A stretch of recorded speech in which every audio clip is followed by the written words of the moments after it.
Welcome, my name is Rajan, and you are watching the Drywall Guy from the 505. This segment is Coating Over Bare Tape Part 4. Let's get started.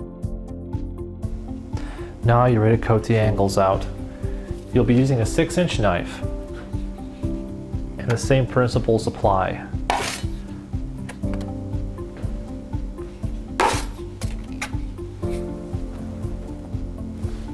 Nice steady strokes, even strokes.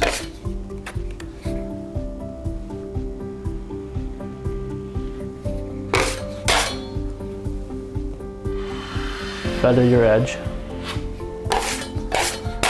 And if it takes you a couple of times to do it, that's fine too. Clean your edge. If you're enjoying the video, please like and subscribe. And ring the notification bell.